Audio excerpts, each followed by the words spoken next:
Halo, Assalamualaikum. Waalaikumsalam. Kenapa? Boleh cakap dengan Cik Zudin ke ni? Cikgu Zudin, aku tengah ada kerja ni. Siapa ni tiba-tiba call ni?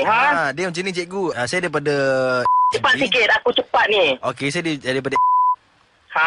nak beritahu ni yang bawa loan Cik Izzuddin tu tak lulus tu. Kenapa? I buat loan tu. Kenapa tak boleh? Sebab tak lulus lah. Sebab dia punya dokumen tak strong Cik Izzuddin. Apa yang tak strongnya? I gaji 3,000. Takkan tak lepas kot. Okay, I tak ada tanggungan pun. I bukan ada anak ke apa. Okey, Cik Izzuddin boleh tarik nafas dulu. I tak boleh tahu. I stress kalau dengar benda-benda macam ni. Sabar Cik Izzuddin ya. Sebabnya Cik Izzuddin baru-baru ni pernah buat loan kan? Tak adalah loan. I buat kat kredit je. Lepas tu I ada satu kes tu I tak sempat nak bayar. Tapi kenapa loan ni? I tak suka lah macam ni. Tak masalah sekarang tak boleh ke you luluskan apa-apa ke? Kita di sini nak selesaikan masalah Cik Izzuddin. I tak boleh. You jangan cakap banyak, okey? Kenapa loan I tak lulus? Dah, masalah sekarang ni dokumen Encik I tengah drive ni tahu. I tengah drive. Nanti tiba-tiba I accident ke apa? I dalam I punya insurance body I tak bayar. Lepas tu I punya road tax pun mati.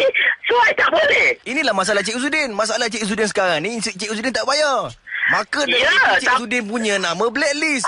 Kenapa Cik Izzuddin nak marah-marah saya dengan tiba-tiba ni? Oh my gosh, OMG, please. Saya tak Cik Izzuddin dengan penuh hormat Cik Izzuddin. Takkan reason I tak bayar ke apa, I dah tak lulus. Sebab Cik Izzuddin ada sangkut dengan kad kredit. Okey, sekarang ni apa yang perlu I buat? I tak boleh. I tengah drive. I berhenti dekat tepi ni. Cik Izzuddin. What the fish? Okey, masalah sekarang ni yang Cik Izzuddin nak marah-marah saya ni kenapa? I nak kahwin tau.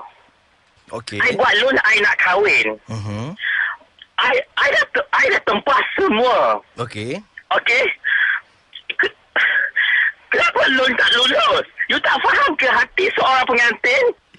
Ya Cik Izzuddin. You jangan nak gelakkan I. Okey? Tak. I lelaki. Saya nak cakap. Saya tak gelak. Saya sesemua Cik Izzuddin. Saya sesemua. Okey, apa-apa you nak cakap sekarang ni? Okey, I dengar. Okey. Masalah sekarang ni Cik Izzuddin nak marah-marah saya ni kenapa? I bukan nak marahkan you. You tahu tak perasaan seorang pengantin bila itu Cik Izzuddin lah. Tak dapat. Sabar Cik Izzuddin. Sabar. Cik Izzuddin bawa sabar, bawa relax, bawa tenang. Cuba Cik Izzuddin tarik nafas. Okey. Hembus. Tarik. Okey. Hembus. Kenapa ni? I biasa buat. Tak, saya tahu masalah Cik Izzuddin memang banyak masalah sekarang ni. Okay, I stress. Tak perlulah Cik Izzuddin nak marah-marah saya. Saya cakap baik-baik dengan Cik Izzuddin kan. I nak kahwin. What the fish, bulan 5 je I nak kahwin, tak lama lagi. Okey, so tiba-tiba I punya love tak dapat macam ni. You tahu tak perasaan I? Oh my gosh. Cik Izzuddin. Sabar. I kalau I nak buka baju.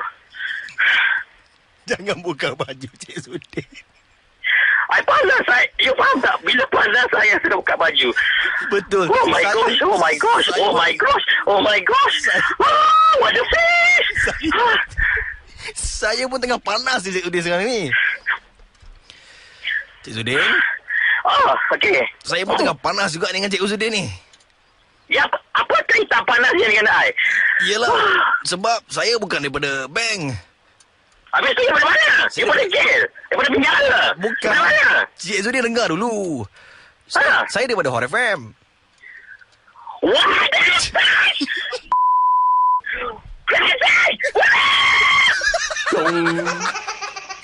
Cik Izzuddin. Is that busy? Ya, saya busy. What the gosh you? Maafkan saya Cik Izzuddin, maafkan saya. Benci lah macam ni. I call you back. Cik Izzuddin. Ya. Saya cuma nak beritahu ni yang Cik Izzuddin dah terkena. Panggil angin, aku dah tahu dah. Benci lah.